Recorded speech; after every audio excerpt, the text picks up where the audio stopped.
නමස්කාර වේවා බුදුරුවනට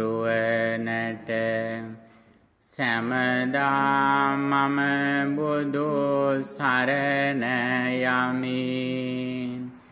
නමස්කාර වේවා ධම්රුවනට සැමදා සදහම් සරණ යමි. නමස්කාර වේවා සංඝරුව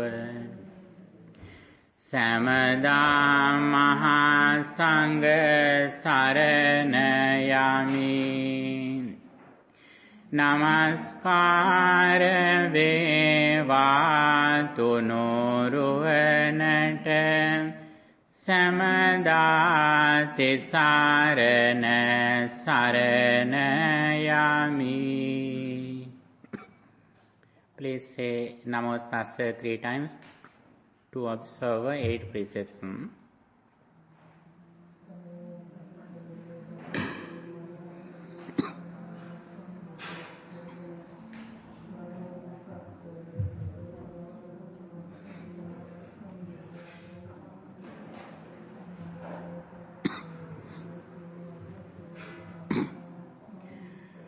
බුද්ධං සරණං ගච්ඡාමි. ධම්මං සරණං ගච්ඡාමි. සංඝං සරණං ගච්ඡාමි. ဒုတိယံ තේ බුද්ධං සරණං ගච්ඡාමි. ဒုတိယံ තේ ධම්මං සරණං ගච්ඡාමි. ဒုတိယံ තේ සංඝං සරණං ගච්ඡාමි. တတိယံ තේ බුද්ධං සරණං ගච්ඡාමි. တတိယံ තේ ධම්මං සරණං ගච්ඡාමි. တတိယံ තේ සංඝං සරණං ගච්ඡාමි. සරණාගමනං සම්පුන්නං පාණාතිපාතා වේරමණී සික්ඛාපදං සමාදියාමි.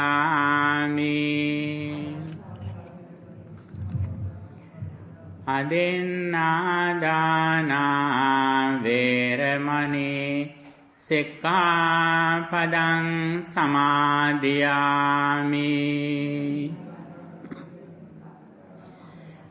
අබ්‍රහ්මචර්යා වේරමණී සික්ඛාපදං සමාදියාමි.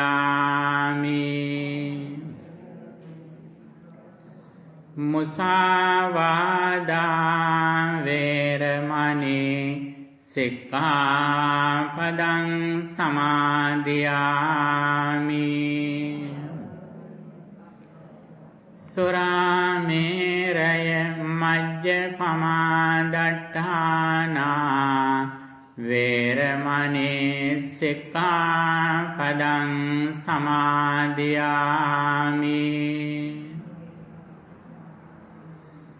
විකාල භෝජනා වේරමණී සික්ඛාපදං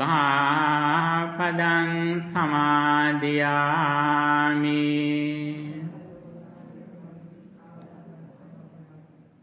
නච්ච ගීත වාදිත විසෝක දස්සන මාලා ගන්ධ විලේපන ධාරණ මණ්ඩන විභූෂණට්ඨානා වේරමණී සික්ඛාපදං සමාදියාමි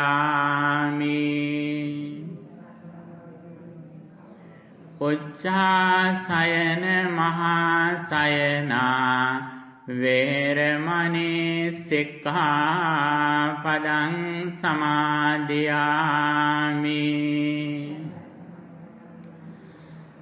තිසරණේන සන්ධින් උපෝසත අට්ඨංග සීලං ධම්මං සාදුකං සුරක්ඛිතං කତ୍වා අප්පමාදේන සම්පාදේත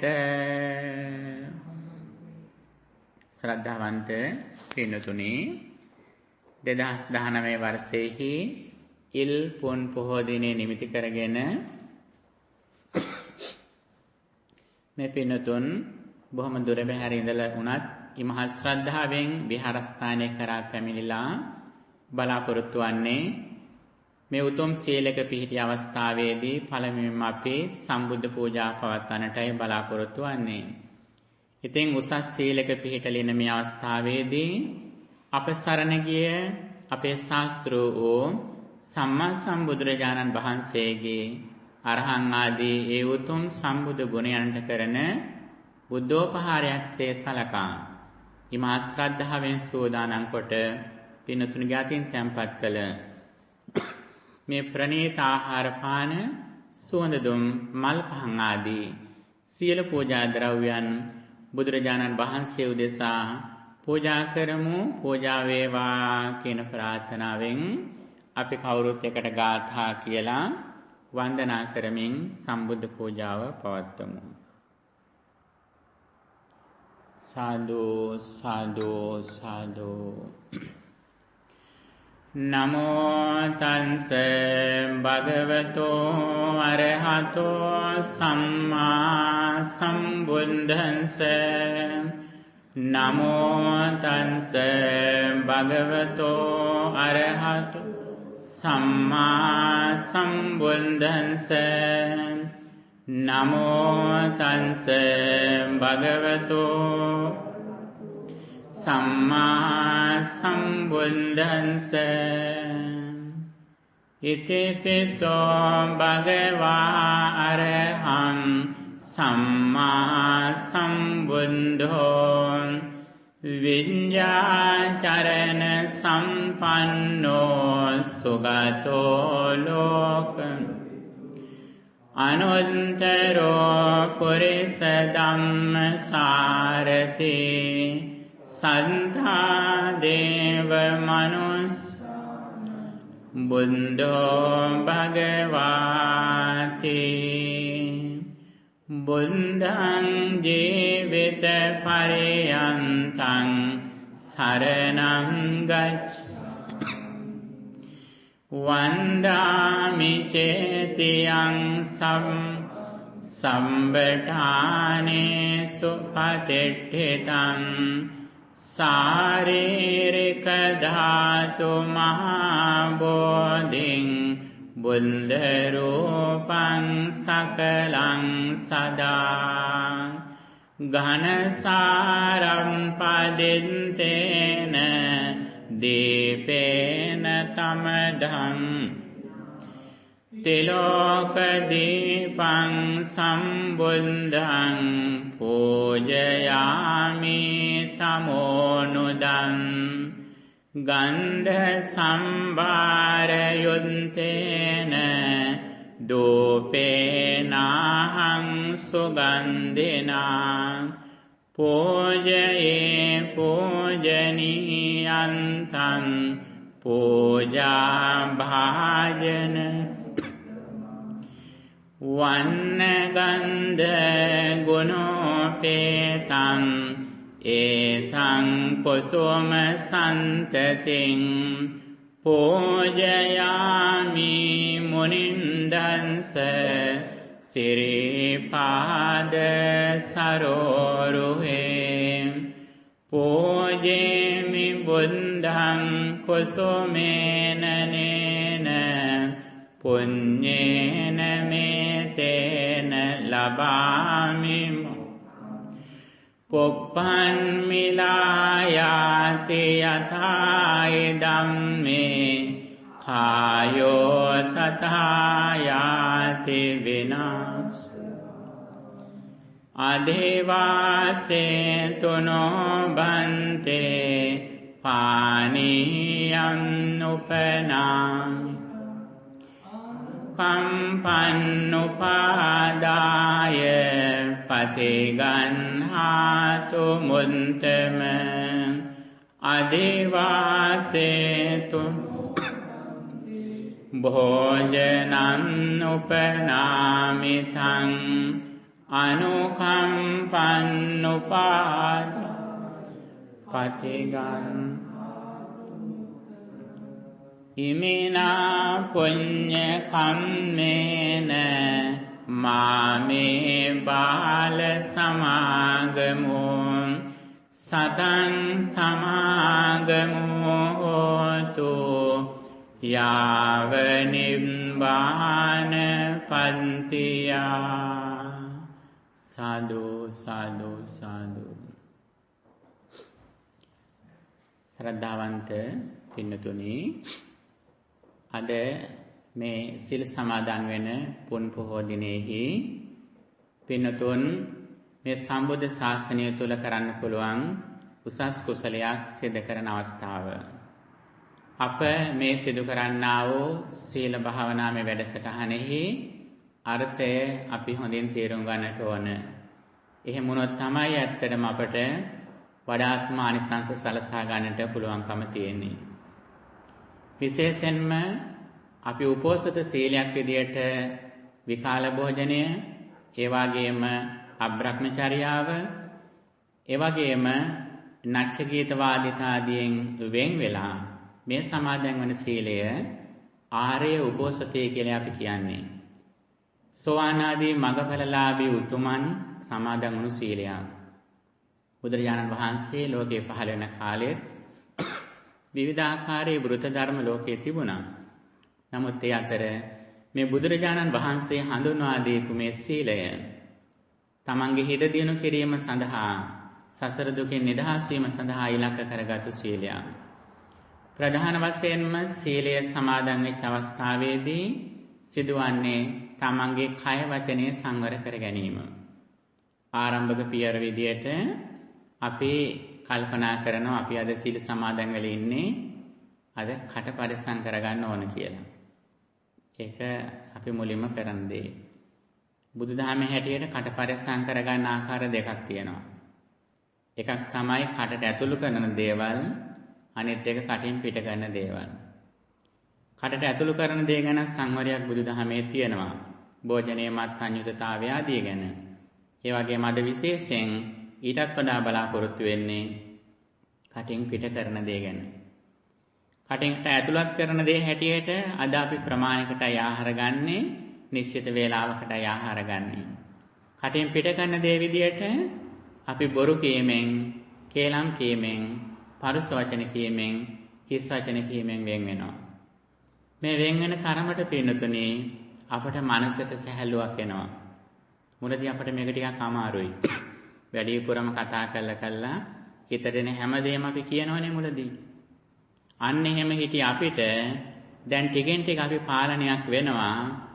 මං අද බුදුරජාණන් වහන්සේ, පසේ බුදුරජාණන් වහන්සේලා, රහතන් වහන්සේලා, සෝවාන් ආදී මඟඵලලාභී උතුමන්ගේ මගේ යමින් අද මගේ මනස දියුණු කරන්නයි අද මම කාලය ගත කරන්නේ කියලා.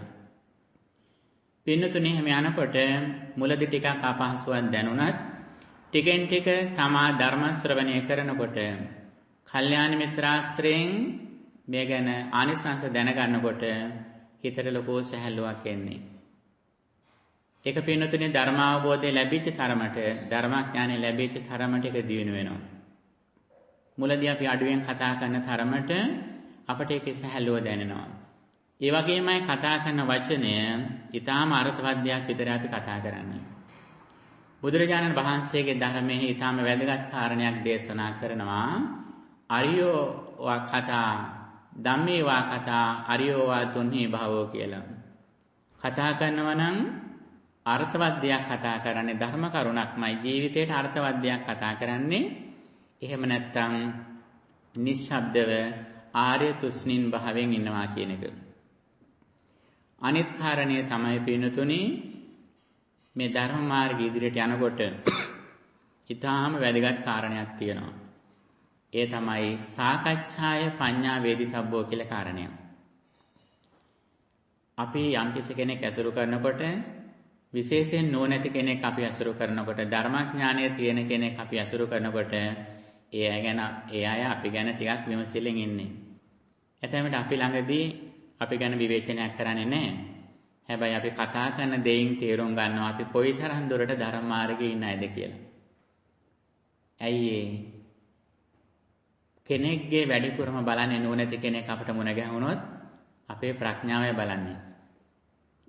ප්‍රඥාව බලන්නේ කොහොමද? අපි සංවර වාද්‍යක බැඳගෙන හැසිරෙන ආකාරයෙන්ද? ඇස් පියාගෙන එක දිගට ගල් පිළිමයක් වගේ ඉන්න ආකාරයටද? හොඳට hina වෙලා ලස්සනට ඉන්න විදියටද? නෑ පින්නතුනි මේ කිසිම දෙයකින් නෙවෙයි අපේ ගැන බලන්නේ කෙනා. අපිත් එක කතා කළා. නිකන් දේවලුත් නෙවෙයි කතා කරන්නේ ධර්මයට දාන කරුණා දෙකක් අපිත් එක කතා කරනවා. අන්න ඒකෙන් සාකච්ඡාය පඤ්ඤා වේදිතබ්බෝ සාකච්ඡාවෙන් ප්‍රඥාව විමසලා බලනවා. මෙන්න මේක ඊටම වැදගත් කාරණයක්. ඒ නිසා පින්නතුනි අපිට මේ ධර්ම මාර්ගය ඉදිරියට යද්දී අපේ භාෂාවේ සංවරය සීලේ ප්‍රධාන සාධකයක් බවට පත් වෙනවා. අනිත් කාරණේ තමයි අපේ හැසිරීම සංවර වෙනවා. ඒ තමන් දන්නවා තමන්ගේ අතින් වැරදි අඩුපාඩු කියවුනොතින් සිදුවුනොතින් තමන්ට මේක පස්සේ පසුතැවිලි වෙන්න හේතුවක් වෙනවා.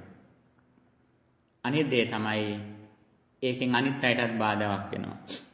එතෙමෙට අප වටා ඉන්න බොහෝ දෙනෙක් විවේකී අගය කරන අය, සීලේ ගුණේ නුවණ දිනු කරගන්නට උනන්දු වෙන අය තමයි අප වටේ ඉන්නේ. ඉතින් පින්නතුනි අපෙන් අනිත් අයට බාධාවක් නොවන විදියට අපි නිතරම තමන්ගේ වචනීය සහ හැසිරීම සංවර කරගන්නවා. එතකොට මෙන්න මේ සීලය ගැන බුදුදහමේ සඳහන් කරන්නේ සීලං යාව ජරා සාදෝ කියලා. මහලු වෙනකම්ම සිල්වත් බව උතුම් කියලා. හැබැයි අවාසනාවකට මේක බොහෝ දෙනෙක් වැරදි වෙයි තේරුම් ගන්න තියෙනවා. පින්නදින සාදුකාරයක් පවත්වන්න බලන්න. සීලං යාව ජරා සාදෝ කියලා එක සමහර අය තේරුම් ගන්න තියෙන්නේ බුදුහාමුදුරේ දේශනා කළේ මහලු වෙනකම්ම සීලය උතුම් කියලා. නමුත් සමහර අය හිතන් ඉන්නේ මහලු වුණාට පස්සේ සීලය හොඳයි කියලා. පින්නතුනි එහෙම එකක් නෙවෙයි. අපට අවබෝධය ලැබෙච්ච මොහොතේ පටන්ම මේ කායික වාචික සංවරය වැදගත් වෙනවා. ඒ තරම අපටම අපි එකාතකින් සමාජය තුල ගෞරවයට භාජනය වෙනවා. අනිත් අතින් ටිකෙන් ටික ධර්මානුකූලව අපි ඉදිරියට යනවා. අනිත් පැත්තෙන් අපට සසර සුගතිය ගැන ලොකු සාධකයක් මේකෙන් ලැබෙනවා. බොහෝ දෙනෙක් හිතන් ඉන්නේ හුඟක් දන් දුන්නාම සුගතියක් ලබන්න පුළුවන් කියලා. නමුත් පින්නතුනි දානෙන් විතරක් සුගතිය ලබන්න බෑ. සුගතිය ලැබීම සඳහා තීරණය වෙන ප්‍රධාන සාධකය තමයි සිල්වත් බව කියන කාරණය. බුදුහාමුදුරුවෝ පැහැදිලිවම දේශනා කළා යම් කෙනෙක් පංචශීලයේ අඛණ්ඩව ආරක්ෂා කරලා තියෙනවා නම් ඒක නට ලොකු ජීවිත රැකවරණයක් සුරක්ෂිත භාවයක් තියෙනවා. ඒක නා දුගතිගාමී වෙන්නේ නැහැ කියන එක. අනිත් කාරණය පංචශීලියත් තව ඉදිරියට ගිහිල්ලා අටසිල් දසසිල් ආදී සීලයන් යම් කෙනෙක් ආරක්ෂා කරනවා නම් ඒකට කියන්නේ බ්‍රහ්මචර්යාව කියලා. මහා බ්‍රහ්මිය වගේ බ්‍රහ්ම ලෝකයේ බ්‍රහ්මයන් වගේ ජීවත් වෙන ක්‍රමය. පින්නතුනි කායික වාචික සංවර විතරක් නෙවෙයි ඊටත් වඩා ඉදිරියට ගිහිල්ලා තමන්ගේ හිතේ රාග ద్వේෂ අඩුව වාසය කරනවා නම් කෙනෙක් ඒ කෙනාට මේ මනුස්ස ලෝකයේම බ්‍රහ්ම ලෝකයක් බවට පත් කරගන්න පුළුවන්. ඉතින් අපි මේ රකින්න සීලයේදී අපි නිතර හිතන්නට ඕන මම මේ රකින්නේ එදා අනාථපිණ්ඩික සිටුතුමා විසාකාව වැනි සෝවන් අය ඒ වගේම සුමනා දේවිය වැනි ඊට වඩා ඉදිරියට ගිහිපු මගඵලලාභී අය චිත්ත ගෘහපතියා උග්ග ගෘහපතියා ඒ වගේම කුජ්ජුතර නන්ද මාතා හත්හලවක මේ වගේ අනාගාමී උතුමන් ආරක්ෂා කරපු මේ උතුම් සීලයක් මම ආරක්ෂා කරන්නයි කියලා සතුටටපත් වෙන්න. අනිත් අතින් මෙහෙම සිල්වත් ඉන්න පමණට තමන් මේ කාම ලෝකෙන දුක් ටික නිදහසල තමන් ඉන්නේ. මනුස්ස ලෝක විතරක් නෙමෙයි කාම ලෝකය කියලා ගත්තාම දිව්‍ය ලෝකයත් ඇති. මේ මනුස්ස ලෝකය දිව්‍ය ලෝකය කියන මේ ලෝක දෙකම ඉක්මවලා මේ සීලය හොඳින් ආරක්ෂා කරන මොහොතේ තමන් ඉන්නේ බ්‍රහ්මයෙක් වගේ. බ්‍රහ්ම සුවය විඳින්මින් ඉන්නේ. අන්නේ ඒකට සමගාමී වෙත නැත්තා භාවනාවත් පුරුදු කරනවා. මෛත්‍රී භාවනාව ආදී භාවනාවකුත් පුරුදු කරනවා. සියලු සත්වෝ සුවපත් වෙත්වා කියලා මුළු ලෝකයම එකම දරු පෙළක්සේ දකිමින් මෙත්සිත ලෝකෙට පතුරවනවා. මෛත්‍රී නිසා මෙත නැත්තා ඊළඟට ලෝකෙට කරුණාව දක්වනවා. කරුණාව කියන්නේ සාමාන්‍යයෙන් ආහාර පානයකින් විතරක් නෙවෙයි. ලෝක සත්‍යයන් සුගතිගාමී වෙන්න, දුගතිගාමී වෙලා ඉන්නේ දුගතිය මුදවන්න තමන්ට කරන්න පුළුවන් උපරිම කැපකිරීම කරනවා. මුදිතා ගුණය. ලෝකයේ මිනිස්සු සතුටු වෙනකොට තමන්ගේම දරුවෙක් සාර්ථක වෙනවා වගේ හිතලා ඒ ගැන සතුටු වෙනවා. අනිත් පැත්තෙන් උපේක්ෂාව. මෙහෙම කරුණා මුදිතාව දැක්වුවත් සමහර අවස්ථාවල අපිට ලෝකය පාලනය කරන්න බැරි දේවල් තියෙනවා. ඇතැම් අයගේ කර්ම චක්‍රය නිසා, කර්ම විපාක නිසා අපේ දරුවෝ වෙන්න පුළුවන්, අම්මා තාත්තා වෙන්න පුළුවන්, සමීපතම ඥාතීන්, අපේ හිතවතුන් වෙන්න පුළුවන්. ඒ ඇයට සමහර කර්ම විපාක විඳිනවා. විඳින්න සිද්ධ වෙනවා. ඒව වළක්වන්න බැරි දේවල් තියෙනවා. අන්න වෙන අවස්ථාවලදී දැන් බුදුරජාණන් වහන්සේ තමන්ගේ ඥාති පරපුරක් විරුඩබ කුමාරී විසින් ඝාතනය කළා. බුදුහාමුදුරු තුන් පාරක් උත්සාහ කළ මේක නවත්තන්න. උන්වහන්සේට බැරුව ගියා. ඒ වගේම උන්වහන්සේ අඟුලිමාල ඊටාම දරුණු කෙනෙක් විදියට විශාල පිරිසක් ඝාතනය කළා. බොහෝ දෙනෙක් අහනවා ඇයි බුදුහාමුදුරෝ අඟුලිමාල තමන්ගේ අම්මා මරණකම් හිටියේ ඇයි මුලින් 100 ගාණක් මරණ කලින් වැළකුවේ නැති ඇයි කියලානේ. පින්නදින බුදුහාමුදුරෝ දිනපතා මහා කරුණා සමවතිට සමවදිනවා. උන්වහන්සේ හොඳට බලන ලෝකෙ දිහා. උන්වහන්සේට පුළුවන්කම තියුණා නම් උන්වහන්සේ ටික වළක්වනවා. නමුත් සමහර දේවල් වළක්වන්න බෑ. ඇතැම් විට ඒ කර්මයට අසු වෙන්නට ඉන්න පිරිසක් ඉන්නවා. ඒ අය ඒකට ලක් වෙන්න නියමිතයි ඉන්නවා. එවැනි අවස්ථා සමහර විට බුදුවරයෙකුටවත් වළක්වන්න බෑ. මට්ට කොණ්ඩලි මියන අවස්ථාවේ, චත්තමානවක මියන අවස්ථාවේ බුදුහාමුදුරන්ට වළක්වා ගන්න බැරි වුණා. හැබැයි ආයුවඩන කුමාරයා අර අභිවාදන සීලස්ස කියන ගාථාවෙන් තියෙන්නේ. ඒ කුමාරයා 7 දවසේ මියනින කුමාරයාට පිරිත් කියලා ස්වාමීන් වහන්සේට වන්දවලා බුදුහාමුදුරෝ ඒ කුමාරයාම අවුරුදු 120ක් කරා රැගෙන ගියා. කරන්න පුළුවන් අවස්ථාවලදී කළා. බැරි තැන්වලදී යට සුගතියට යන මාවත හෙලි කළා. සමහර තැන්වලදී බුදුහාමුදුරෝ උපේක්ෂා සාගතව හිටියා. මෙන්න මේ වගේ සීලයත් එක්ක ඉදිරියට යන කෙනා මෛත්‍රියෙන් පොහොසත් වෙනවා. ඒ මෛත්‍රියත් එක්කම කරුණා, මුදිතා, උපේක්ෂා කියන මේ ගුණ දහම් වඩමින් යතනත්තා මනුස්ස ලෝකයේ බ්‍රහ්මයෙක් වගේ වාසය කරනවා. මේක තමයි මේ සීලෙන් ඉදිරියට යද්දී තියෙන ලක්ෂණය. ඊටත් වඩා පින්නතුනි සුවිශේෂී කාරණයක් බුදුරජාණන් වහන්සේ මේ සීලය ගැන අපට දේශනා කළා. මජ්ක්‍ධිම නිකායෙහි ආකංකය කියලා සූත්‍රයක් තියෙනවා. බුදුරජාණන් වහන්සේ මේ සූත්‍රයේහි සිල්වත් භාවය ආනිසංස රැසක් දේශනා කළා. මුලදීම බුදුහාමුදුරේ දේශනා කරනවා සබ්‍රහ්මචාරීන්ගේ හිත දිනා ගන්න කැමති නම් සබ්‍රහ්මචාරීන් කියන්නේ තමන් එකට වාසය කරන, එකට බමසර රකින්න, නැත්නම් එකට තමන් එක්ක ගුණධම් පුරන අයගේ හිත දිනා ගන්න කැමති නම් එයා සතුරු කරන්න කැමති නම් සිල්වත් වෙන්න කියලා. ඔබත් එක්ක එකට ඉන්න අයගේ හිත දිනා ගන්න ආකාර දෙකක් තියෙනවා.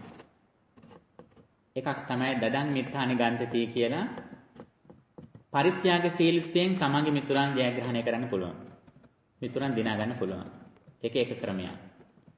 අනිත් ක්‍රමය තමයි සිල්වත් වෙන්න කියලා. ඇතැම් විට තමන්ට දිහා පරිත්‍යාග කරන්න බැරි වුණත් යම් කිසි කෙනෙක් හොඳට පංචශීලය ආදී තව උසස් සීලයන් රකින්නවනම් තමන්ගේ ළඟම ඉන්න කෙනා තමයි තමන් ගැන පැහැදෙන්නේ. තමන්ගේ ස්වාමි භාර්යාවන්, දරුවන්, අම්මා තාත්තා මේ හැම දෙනෙක්ම ඔබ ගැන ලොකු ගෞරවයක් ඇති වෙනවා. ඒ විතරක් නෙවෙයි ඔබ කොච්චර වයසට ගියත් ඒ අය ඔබ අත්හරින්නේ ඔබට සලකනවා. මේ සීල ආනිසංස නිසා. ඒ නිසා බුදුහාමුදුරුවෝ සඳහන් කරන ආකාංකයේ සූත්‍රයේ පළවෙනි කරුණ තමයි මොකද්ද? තමන් එකට ඉන්න ඥාති මිත්‍රාදීන්ගේ හිත දිනා ගන්න කැමති නම් සිල්වත් වෙන්න කියනවා. මේක පළවෙනි කාරණේ. සීලයේ තියෙන පළවෙනි ආනිසංසය මේක. දෙවෙනි කාරණේ විදිහට දේශනා කළා යම් කෙනෙක් අනිත් අයගේ සැප පහසුකම් සිව්පස්සේ ලබන්න කැමති නම් සිල්වත් වෙන්න කියලා. අනිත් අයගේ ආහාර පාන, ඉඳුම් හිටුම්, ඇඳුම් පැළඳුම්, බෙහෙත් ආදී අනිත් අයගෙන් ලැබෙන්න කැමති නම්, ලබා ගන්න කැමති නම් ඒකේ තාක් සිල්වත් වෙන්න කියලා. දැන් බලන්න අද ඔබ මෙතෙන්ට එනකොට මේ පහසුකම් ටික ඔක්කොම නිර්මාණය වෙලා. ඔබ ඊයේ රාත්‍රියේ නිදා ගන්න වෙලාවේ ඔබේ සීලය වෙනුවෙන් අනිත් අය නිදිවරාගෙන දානමාන සකස් කළා. ඔබ එනකොටම දානශාලාවේ ඔක්කොම දේවල් සූදානම් වෙලා ඔබට ආහාර පාන, ඊළම්පස මේක තමයි සීල අනිසංස කියලා කියන්නේ. හැබැයි ඒකේ පින නැති කෙනාට මෙතෙන්ට එන්නත් බෑ. කොහොම හරි දෙකින් වැළකෙනවා. ඒ නිසා ඔබට ඒක ලැබීම ගැන අපි ඔබට සලකනවා කියන එක නෙවෙයි ඇත්තෙන්ම. ඔබ ඒක ලබන පින්වත් ඒකයි. ඒ පින නිසා ඔබට මේ ටික අනිවාර්යෙන් ලැබෙනවා. දැන් ඊයේ රාත්‍රියේ මේ ඔක්කොම සූදානම් කළා දූවිලි පොදක්වත් නැති වෙන විදියට ඉතාම ලස්සනට ඔබ වාඩි වෙලා හිටියා. ඔබ බංකුවේ වාඩි වෙලා හිටියා. ඔබේ කකුල මේ සිමෙන්තියේ පෑගිලා සීතලයක් නොවන විදියට ඔය ඔක්කොම සකස් කරලා තියෙනවා. ඔබට හිතෙනවදවත් දන්නේ නැහැ ඒකනේ. පින්නතුනේ මේ පහසුකම් ටික ඔබට ලැබෙන්නේ ඇයි? ඔබේම පින නිසා මේ සිල්වත් බවට ලං වෙනකොට මේ පහසුකම් ටික සකස් වෙලා තියෙනවා. ඊළඟට බුදුහාමුදුරුවෝ දේශනා කරනවා ඔබට එහෙම සිව්පස්යෙන් උපස්ථාන කරණයට මහත්ඵල මානසංස ලබා දෙන්න කැමති නම් ඔබට උදව් කරන අයට පින් වැඩෙන්නට නම් ඔබ හැකියතාක් සිල්වන්ත වෙන්න කියලා. එතකොට ඔබ ඒ අයට කරන ප්‍රත්‍යුපකාරය තමයි ස්තුතියි කියලා බොහොම පින් කියන වචන විතරක් නෙවෙයි. ඔබ සිල්වත්ව ඉඳීමම තමයි ඒ අයට කරන කෘතගුණ සැලකීම. ඔබට සලකන අයට පින් වැඩෙන්න කැමති නම් සිල්වන්ත වෙන්න කියලා. තවත් විශේෂ කාරණයක් සඳහන් කළා. මියගිය ඥාතීන්ට පින් අනුමෝදන් කරන්න කැමති නම් දැන් අපි බොහෝ විට පින් අනුමෝදන් කරන්න කියලා පාන්සුගුළු රෙද්දක් පූජා කරනවා, මතක වස්ත්‍රයක්, නැත්නම් දානයක් දෙනවා, නැත්නම් බලු පපුඩු දානයක් දෙනවා. සමහර අය නොඑක් තැන්වල කැම බීම තියෙනවා මියගිය ඥාතීන්ට කියලානේ. නොඑක ආකාර දේවල් විවිධ ආකාරයෙන් කරන්න පුළුවන්. නමුත් වෙනතුනේ අතරේ බුදුහාමුදුරුවෝ සුවිශේෂී කාරණයක් දේශනා කරනවා. සිල්වත් බවෙනොත් තමගේ ඥාතීන් පින් අනුමෝදන් කරන්න පුළුවන් කියලා. විශේෂයෙන්ම දුගතිගාමියටත් වඩා සුගතිගාමී වෙලා ඉන්න තමගේ ඥාතීන්, අතීත ඥාතීන්. මේ ආත්ම විතරක් නෙවෙයි. ඇතැම් විට කල්ප ගානක අතීත අම්මලා තාත්තලා ඔබ තාම ඔබේ දරුවා ඒ ඇගේ දරුවන් කියලා හිතාගෙන ඉන්නේ. ඇතැම් විට මේ ආත්ම භාවයේ අම්මා තාත්තා තාම ඉන්නවා. ගියාත් මේ අම්මා තාත්තා ඇතැම් විට ඔබව දකින්න පුළුවන් තැනක ඉන්නවා නම් බලාගෙන ඉන්නවා. අනේ මගේ දුව, අනේ මගේ පුතා අද සිල් අරන් ඉන්නවා කියලා බලාගෙන ඉන්නවා. එයා සතුටු වෙනවා. පින් අනුමෝදන්. පින්නතුන් මේකේ ධර්මයේ ඊටාම පැහැදිලිව දක්වලා තියෙනවා. මීට අදාළ සිද්ධීන් බෞද්ධ සාහිත්‍යයේ තියෙනවා. ඒ නිසා ඔබ මියගිය අම්මලා තාත්තලාට මේ ආත්ම විතරක් නෙවෙයි, කල්ප ගණන් අතීත අම්මලා තාත්තලාට පින් වඩන්න කැමති නම් පෑන් වඩල පින් දෙනවට වඩා ලොකු පින්කමක් මේ ඔබ සිල්වත් වාසය කිරීම. අනිත් කාරණේ තමයි යම් කෙනෙක් ලද දෙයින් සතුටු වෙන්න කැමති නම් යථාලාභ සන්තුට්ඨියෙන් මේක බුදුදහමෙහි සන්තුට්ඨිය පරමං ධනං කියලා කියනවා. සිල්වත්ව ඉන්න කෙනාට ලද දෙයින් සතුටු වෙන්න පුළුවන්. අද හුඟක් පහසුකම් හොයන්නේ නැහැ. ඔබගේ අද අවශ්‍යතා හුඟක් අඩුයි. ඒ නිසා කෙනෙක්ගේ සතුට තීරණය වන්නේ කොහොමද? එයාට කොච්චර අවශ්‍යතා තියෙනද කෙනෙක් මතයි. බඩු මුට්ටු හුඟක් තිබ්බට සතුටු වෙන්නේ නැහැ කෙනෙක්. බඩු මුට්ටු ලෝකයක් ගොඩ ගහගෙන තවත් මදි කියලා හිතනවා නම් එයා දුප්පත් කෙනෙක්. එයා අතෘප්තිකර කෙනෙක්. පොඩි දෙයක් තිබ්බත් අනේ මට මේ ඇති කියලා සතුටෙන් ඉන්නවා නම් ඒ තැනත්තා ධනවත් කෙනෙක්, පොහොසත් කෙනෙක්, සතුටෙන් ඉන්න කෙනෙක්. ඒ නිසා ලද දෙයින් සතුටු වෙන්න කැමති නම් සිල්වත් වෙන්න කියලා දේශනා කළා. අනිත් කාරණේ තමයි සීතය, උෂ්ණය නොඑක් විදිහේ තමන්ට එන කායික මානසික දුක් පීඩා වල ඉවසන්න කැමති නම්, ඒකට ඔරොත්තු දෙන්න තමන් කැමති නම්, ඒකෙන් පීඩාවට පත් නොවෙන්න තමන් කැමති නම් සිල්වත් වෙන්න කියලා. දැන් සිල්වත් ඉන්න කෙනාට හුඟක් කන්න බොන්න වුණත් මේ වෙලාවේ ටිකක් පාලනය වෙලා ඉන්නවා. හොඳ සුවපහසු ආසනයක ඉන්න ඕනකම තිබුණත් ඒක කැප කළ මේ වෙලාවේ ඉන්නවා. යම් යම් කැපවීම මේ අවස්ථාවේ කරන්නේ සීලය නිසා. ඒතොර මේක මනසට කලක් ඇද හුරු වෙනවා. වෙන දැතැම්මට දවසට ෆ්‍රිජ් එක 10 වතාවක් කරපු කෙනා දැන් එච්චර වෙන්නේ දැන් 8 වතාවක් 5 වතාවක් දේවතාවක් කොහොම යනවා අඩු වෙනවා ටික ටික. පින්නතුනේ මේ පාලනය තමන්ගේ ජීවිතේ වෙනවා. අනිත් කාරණේ තමයි අරතිය හා කාමයේ දුරු කරන්න කැමති නම්. අරතිය කියන්නේ යමකට නොඇලීම. වෙනත් විදිහකින් කියනවනම් යම් දේවල්ට අපි කැමති නැහැ. සමහර අය දකින්න කැමති නැහැ. සමහර කෑම වලට කැමති නැහැ. සමහර තැන් වලට කැමති නැහැ. අපි ඒව දැක්කාම හරියට ගැටෙනවා. දැන් මේ කාලේ නම් සමහරට ඔබ සමහර දේශපාලඥයන්ට කැමති නැහැ. එතකොට අන්නේ ගැටෙන ගති අඩු වෙනවා ටික. තවත් පැත්තකින් තවත් අයට හුඟක් කැමතියි අපි. දැන් මේ දවස්වල සමහර දේශපාලඥයන්ට අපි හුඟක්ම කැමතියි ආසා කරනවා. හරිය සතුටින් ඉන්නවා. මේ දෙකම පින්නතුනේ අන්තගාමී ස්වභාවය. එතකොට මෙන්න මේ දැඩි ඇලීම සහ දැඩි ගැටීම කියලා මේ අන්ත දෙකෙන්ම අපි ටිකෙන් ටික මිදලා මැදමාවතට එනවා. සතිපට්ඨාන සූත්‍රයේ ආරම්භයේදීමත් මේක තියෙනවා. විනයීය ලෝකේ අභිජ්ජා දෝමනස්සං කියලා. දැඩි ලෝභයත් දොම්නසත් කියන මේ දෙකම අඩු කරගන්න කියලා. මේ දෙකම දෙපැත්තට දෝලණය වෙන හිත අසහනටපත් වෙන දේවල්. මේ දෙකේම නියම සතුටක් නැහැ. සතුට තියෙන ටිකෙන් ටික මැදට එන ප්‍රමාණයට.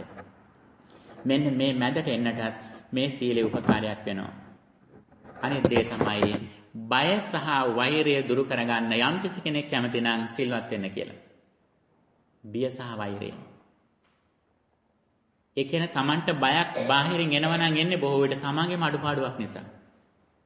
එක හතකින් Tamanගේ කායික වාචික අසංවරය නිසා, අනිත් පැත්තෙන් Tamanගේ හිතේ තියෙන මෝහය නිසා. එතකොට මෙන්න මේ දෙකම එක පැත්තකින් Tamanට එන බිය, ඒ වගේම අනිත් අයගෙන් ලක්වන වෛරය, Taman අනිත් අයට වෛර කරන ගතිය, මේ දෙකෙන්ම අඩු වෙන කැමති නම් එතනත්තා පුළුවන් තරම් සිල්වන්ත වෙන්න කියලා.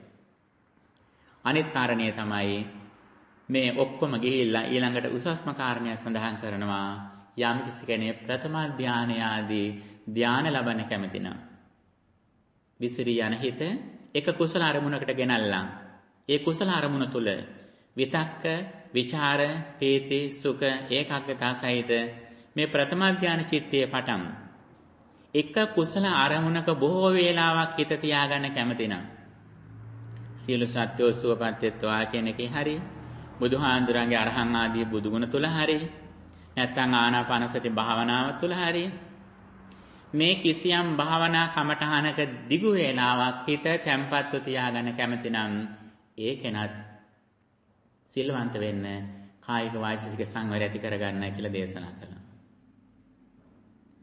අවසාන කාරණේ විදිහට දැක්වෙනවා යම් කිසි කෙනෙක් සියලු කෙලෙසුන් ප්‍රහීන කරලා ආසවක්ඛේ ඥානය ලබන්න කැමති නම් ඒ කෙනත් හැකි තාක් දුරට සිල්වන්ත වෙන්න කියලා.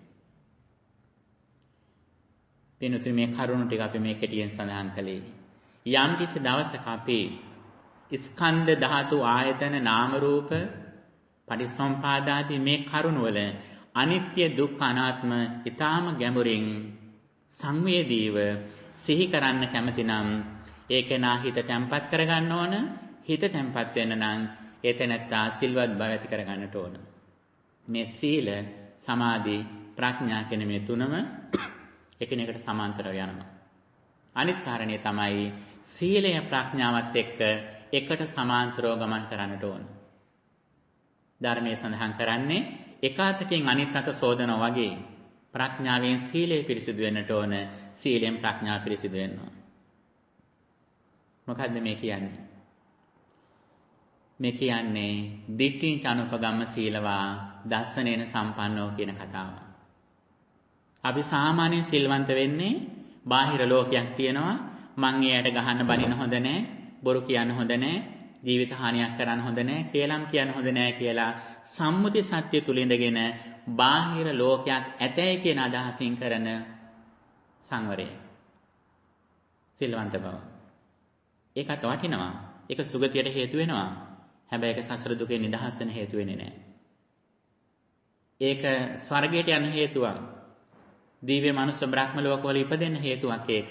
නමුත් සංසාර චක්‍රයෙන් මිදෙන්න හේතුවක් නෙවෙයි ඒක. සංසාර චක්‍රයෙන් මිදෙන්න නම් අපට දැක්මක් තියෙන ඕන දර්ශනය. මොකක්ද ඒ දර්ශනය? ඒ දර්ශනය තමයි ඇත සහ නැත කියන අන්ත දෙකෙන්ම මිදිච්ච දර්ශනය. ඒ තමයි පටිච්චසමුප්පාදය පදනම් කරගත්තු. අස්මින් සති දං හෝති අස්මින් අසති දන්න හෝති කියන දර්ශනය. මේ අස්කනාසාදීන්ද්‍රිය විවර කරනකොට ලෝකයක් නිර්මාණය වෙනවා. ඒක කලින් තිබෙච්ච ලෝකයක් නෙවෙයි. මේ මොහොතේ ආයතනයන්ට සාපේක්ෂව නිර්මාණය වෙච්ච ලෝකයක්. ඒ ලෝකේ හේතු නිසා ඇති වෙනවා. හේතු නිසාම නිරුද්ධ වෙනවා කියන ලෝකය. මේක තමයි අපේ අවසාන ආධ්‍යාත්මික ලෝකයේහි අවසාන අභිමතාර්ථය පරමාර්ථය. මෙන්න මෙතෙන්ට යන්නට ඉලක්ක කරගත්තු සීලයක් තමයි බුදුදහමෙන් වඩාත් මගේ කළ තියෙන්නේ. අන්නේ සීලයට යන ගමනේදී මේ අදාපට රකින්න සංවරය, සිල්වන්ත බව අපට එක අතකින් සුගතිගාමී වෙන්නටත් අනිත් අතින් කෙමෙන් අපේ හිතේ තියෙන රාග ආදී කෙලෙස් දුරු කරලා ප්‍රඥාව විකසිත කරගන්නට අපට මේ සීලය උපකාරයක් වෙනවා. ඒ නිසා ඔබ හුඟක් සතුටටපත් වන්න. මේ ඊටාම දුර්ලභව ලද මනුෂ්‍යාත්ම භාවයේහි අතිශය දුර්ලභව ලබාගත්තු සම්බුද්ධෝත්පාද කාලෙහි ඔබ ජීවිතෙන් වඩාත්ම ප්‍රයෝජන ගන්න අවස්ථාවක් කියලා දෙහිවීම සතුටටපත් වෙන්න. ඉතින් අද දින මේ සමාදන් වුණු සීලය හොඳින් ආරක්ෂා කරගෙන තමන්ගේ ස්වර්ග මාර්ගයත් මෝක්ෂ මාර්ගයත් සාර්ථක කරගන්නට මේ උතුම් සීලමය කුසලය අප හැම දිනාටම හේතු වාසනා වේවා කියලා අපි ප්‍රාර්ථනා කරමු. දුක්ඛං පන්තාච නිදුක්ඛං භයං පන්තාච නිබ්භයං සෝකං පන්තාච නිස්සෝකං හොන්තු සම්බේ පිපානිනෝ.